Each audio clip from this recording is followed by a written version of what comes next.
আজ আমরা আলোচনা করব এমসিকিউ পার্ট নিয়ে। প্রথম এমসিকিউ কি বলেছে? অংশীদারি প্রতিষ্ঠান সংক্রান্ত আইন আলোচিত হয়েছে অংশীদারি আইন 1932 অপশন খয়ের রাইট অ্যান্সার। ভারতীয় অংশীদারি আইন চালু হয় 1/10/1932। অংশীদারি প্রতিষ্ঠান গড়ে ওঠে, এক্ষেত্রে হবে ক এবং খ উভয়ই। অংশীদারি কারবারের নিবন্ধন জরুরি নয়, খয়ের রাইট অ্যান্সার। অংশীদারি প্রতিষ্ঠান ন্যূনতম সদস্য সংখ্যা হলো অপশন খয়েরটা 2 জন। অংশীদারি কারবারে অংশীদারি চুক্তি তৈরি ইচ্ছাধীন, খয়েরটা রাইট অ্যান্সার। অংশীদারি চুক্তিপত্রে কোনো উল্লেখ না থাকলে অংশীদারগণকে লাভ ক্ষতি বন্টন করা হয় সমান অনুপাতে, খয়েরটা রাইট অ্যান্সার। স্থির মূলধন হিসাব পদ্ধতিতে অংশীদারদের লাভ এবং ক্ষতি লিপিবদ্ধ করা হয় কারেন্ট অ্যাকাউন্টে, খয়েরটা রাইট অ্যান্সার। মূলধনের ওপর সুদ গণনা করা হয় কয়েকটা ওপেনিং ক্যাপিটাল। অংশীদারদের কারেন্ট অ্যাকাউন্ট খোলা হয় ফিক্সড ক্যাপিটাল পদ্ধতিতে, খয়েরটা রাইট অ্যান্সার। কোনো অংশীদার যদি মূলধনের উপর সুদ পান, সেক্ষেত্রে সেই সুদ দেওয়া হবে মুনাফা থেকে, খয়েরটা রাইট অ্যান্সার। অংশীদারি চুক্তিপত্রে উল্লেখ না থাকলে সমস্ত অংশীদার বেতন দিতে হবে না, খয়েরটা রাইট অ্যান্সার। অংশীদারি প্রতিষ্ঠানের নিম্নলিখিত আবশ্যকীয় উপাদানের মধ্যে একটি ব্যতিক্রম হলো খয়েরটা অংশীদারি চুক্তি লিখিত হতে হবে। অংশীদারি চুক্তির অনুপস্থিতিতে অংশীদারগণ ঋণের ওপর সুদ পাবেন, খয়েরটা 6%। চুক্তির অনুপস্থিতিতে অংশীদারগণ পেতে পারেন ঋণের ওপর সুদ, গয়েরটা রাইট অ্যান্সার। প্রতি মাসের শুরুতে নির্দিষ্ট পরিমাণ অর্থ অংশীদার যদি উত্তোলন করেন, সেক্ষেত্রে সুদের পরিমাণ নির্ণয় করার জন্য কত সময় বিবেচনা করতে হয়, খয়েরটা 6.5 মাস। অংশীদারদের কারেন্ট অ্যাকাউন্টের জের হয় ডেবিট অথবা ক্রেডিট, গয়েরটা right answer. Partners drawing account কিভাবে বন্ধ করবে, ক্যাপিটাল অ্যাকাউন্ট অথবা কারেন্ট অ্যাকাউন্টে ডেবিট দিক লিপিবদ্ধ করে। অন্যান্য অংশীদারগণ যদি কোনো অংশীদারকে গ্যারান্টি দেন যে ক্ষতি হলে সেই ক্ষতি বহন করবে, যে অংশী গ্যারান্টি দিয়েছেন তারা, গয়েরটা right answer. Profit and loss appropriate account তৈরি করা হয় অংশীদারি কারবারের ক্ষেত্রে, খয়েরটা রাইট অ্যান্সার। 21 এক্স এবং ওয়াই অংশীদার এবং তাদের মূলধনের পরিমাণ 25,000 এবং 15,000। মূলধনের উপর সুদের হার 10%।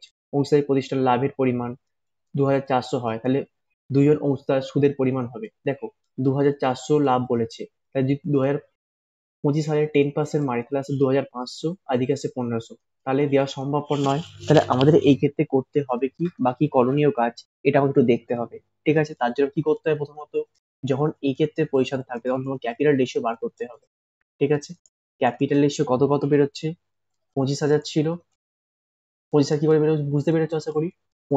25,000 আর 15,000 দেওয়া আছে ক্যাপিটাল রেশিওটা। ঠিক আছে, তার মানে আসতে হয়েছে কত, 25:15। দেখো ভেঙে করিয়ে দিচ্ছি, এটা আসছে কত, 5:3। ঠিক আছে, এই 5:3, তার মানে ইন্টারেস্ট কত পাবে, এক্স পাবে 24,000, সরি 2,400, 5/8 মানে 1,500।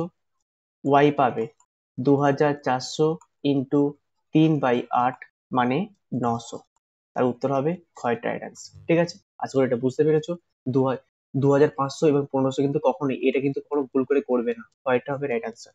খয়েরটা কিন্তু কখনোই হবে না, তার কারণ 2,500 উপর 10% চাপালে হয় 2,500, আর 15,000 উপর 10% চাপালে হয় 1,500। কিন্তু আমার কাছে লাভ হয়েছে 2,400, এটা কিন্তু দেওয়া যাবে না। কিভাবে দিতে হবে, ক্যাপিটাল রেশিও বার করতে হবে, ক্যাপিটাল রেশিও বার করে যে 2,400 প্রফিটটা হয়েছে অর্থাৎ লাভটা হয়েছে, সেই লাভের ওপর চাপিয়ে দিতে হবে। ঠিক আছে, আদায়কৃত দেয় ঋণের ওপর সুদ মুনাফা না হলেও দেয়া কয়েকটা বাধ্যতামূলক। বলেছে মোট ড্রয়িংস 50,000 হিসাবে কোনো অংশীদার অর্থ তুলে নিলে তার উপর 6% বছরে সুদ দিতে হলে সুদের পরিমাণ কত হবে। ঠিক আছে, বার করে দিচ্ছি, দেখো তাহলে হয়েছে কত, 50,000, কত পার্সেন্টেজ, 6%, তাহলে 6/100 ইন্টু কিছু বলে দেওয়া নেই মানে 6/12, তাহলে আসতে চাইছে কত, 1,500। ঠিক আছে, খয়েরটা রাইট অ্যান্সার। নিচের সংমিশ্রণটির সাহায্যে শূন্যস্থান পূরণ করো, খয়েরটা হবে রাইট অ্যান্সার, পাওনা দ্বারা দেওয়া একটা। নিম্নলিখিত বিবরণী সঠিক এবং বেঠিকের বিচারে কোন বিকল্পটি যথার্থ তার বিবেচনা নির্বাচন করো। এটা হবে ক্ষয়েরটা, একের এটা ট্রু, দুইয়ের বি এরটা ফলস, তিনের সি একটা ফলস, চারের ডি একটা ট্রু। 26 এরটা হবে কয়েরটা, রাইট অ্যান্সার। ওকে, এরপর 27 এরটা হবে গয়েরটা, 28 এরটা হবে ক্ষয়েরটা, 29। ওকে,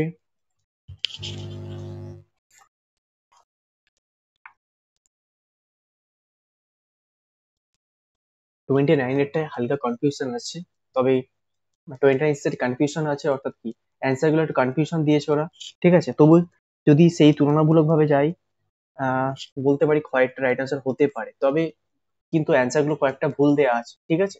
তবু গতানুগতিক যদি চাই, কিন্তু বলতে পারি প্রশ্নের উত্তরটা কিন্তু ভুল দেওয়া আছে বইতে, ঠিক আছে। ঠিক আছে, প্রশ্নের উত্তরটা বলতে কি মানে যে অপশন গুলো দিয়েছে সেই অপশন কিন্তু ভুল দেওয়া আছে, কারণ কোনো অপশন দিয়ে গেলেই কিন্তু পাওয়া যাচ্ছে উত্তরটা, ঠিক আছে। তাও গতানুগতিক যদি যাই তাহলে কয়েকটা হতে পারে। ওকে, 30 এরটা হবে কয়েকটা, ঠিক আছে। তার মানে আমরা দিশারি প্রকাশনের বইটা নিয়ে আলোচনা করলাম একটুখানি, দেখলাম দিশারি প্রকাশনের বইয়ে কি কি উত্তর প্রশ্নপত্র আছে, সেই প্রশ্নপত্র নিয়ে আলোচনা করলাম, ঠিক আছে। দেখলাম দিশারি প্রকাশনের বইতে কি কি আছে, ঠিক আছে।